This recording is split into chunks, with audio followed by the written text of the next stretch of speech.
যুক্তরাষ্ট্রের আকাশে এখনও নির্ভরতার আর অপরাজয় ক্ষমতার প্রতীক হয়ে আছে লক C-5M সুপার গ্যালাক্সি। বিশাল আকৃতির এই বিমানটি শুধু সামরিক সরঞ্জাম নয়, যুদ্ধক্ষেত্র, মানবিক বিপর্যয় বা বৈজ্ঞানিক গবেষণার জন্য নিয়মিত আকাশে পাড়ি জমায়।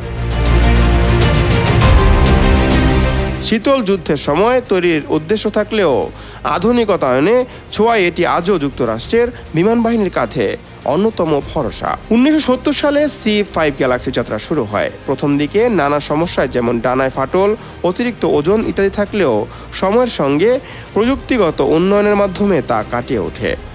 2000-এর দশকে এসে যখন নতুন যুগের প্রয়োজনীয়তা বাড়ে,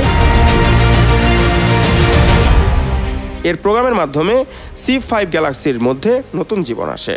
এই পরিবর্তনই জন্ম দেয় আজকের C-5M সুপার গ্যালাক্সিকে। এই বিমানটির প্রতিটি ইঞ্জিনে 51-250 পাউন্ড থার্স দিতে সক্ষম। এর ফলে উড্ডয়নের সময় 1/3 কমে গেছে, উড়াল গতিও অনেক বেড়েছে। একবারই এটি প্রায় 281,000 পাউন্ড পরিবহন করতে পারে, যা 6টি সাঁজোয়া যান বা 5টি হেলিকপ্টারের সঙ্গে আকাশে তুলতে সক্ষম। কিনলাইন সিস্টেমের সাহায্যে বিমানের পেটের নিচে দিকে ঝুঁকে পড়ে, ফলে বিমানের সঙ্গে সমান হয়ে গিয়ে মালামাল তোলা বা নামানো সহজ হয়ে যায়।